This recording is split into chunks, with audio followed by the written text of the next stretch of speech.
एक बहुत गरीब किसान था। वह अपनी बेटी के साथ एक छोटी सी झोपड़ी में रहता था। उसके पास खेती करने के लिए इतनी कम जमीन थी कि उसकी फसल को बेचकर उसे बिल्कुल थोड़े से रुपए मिलते थे। उन रुपयों से वो लोग ठीक से खाना भी नहीं खा पाते थे। वह राजा के पास अपनी समस्या लेकर गया। राजा दयालु था। उन्होंने किसान को अपनी ज़मीन में से कुछ ज़मीन दे दी खेती करने के लिए। उन्होंने कहा, यह ज़मीन तो हमारी ही रहेगी, लेकिन उस पर उगने वाली फसल तुम्हारी होगी। किसान ने राजा को बहुत बहुत धन्यवाद दिया। एक दिन वह खेत की जुताई कर रहा था, तभी उसका हल किसी कठोर चीज़ से टकराया। उसने वहाँ खोद कर देखा तो उसे सोने की एक ओखली मिली। किसान ईमानदार था।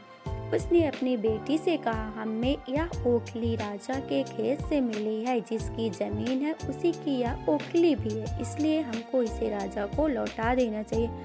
किसान की बेटी बोली, नहीं पिताजी, आप ऐसा मत कीजिए। आपको सिर्फ ओखली मिली, यदि राजा ने आपसे इसकी सोने की मूसल भी मांगी तो आप क्या करेंगे?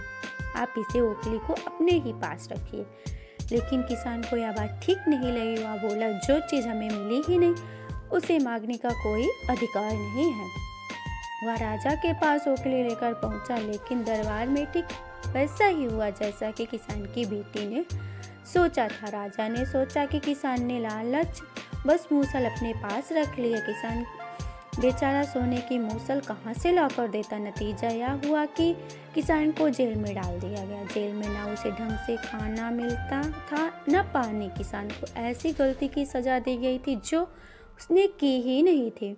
वह खाए पिए बिना निठल हो गया। लेटे लेटे और रोता रहता और कहता था, बेटी की बात मानी होती, काश मैं अपनी बेटी की बात मानी होती। एक दिन राजा ने उसे ऐसा कहते हुए सुन लिया। उन्होंने किसान से पूछा कि वह ऐसा क्यों कह रहा। तब किसान ने राजा को पूरी बात बताई। राजा को अपनी गलती का एहसास हुआ। किसान को तुरंत छोड़ दिया गया। किसान की बेटी को राजा ने दरबार में बुलाया। उनसे बात करने के बाद राजा को पता चल गया कि वह कितनी बुद्धिमान है। किसान की बेटी को राज्य के खजाने का मंत्री बना दिया गया। उन्हें रहने के लिए घर और सभी सुख सुविधाएं दी गई। किसान और उसकी बेटी सदा खुश रहने लगे। किसान को थोड़ा कष्ट जरूर झेलना पड़ा, लेकिन अंत में जीत सच्चाई की हुई।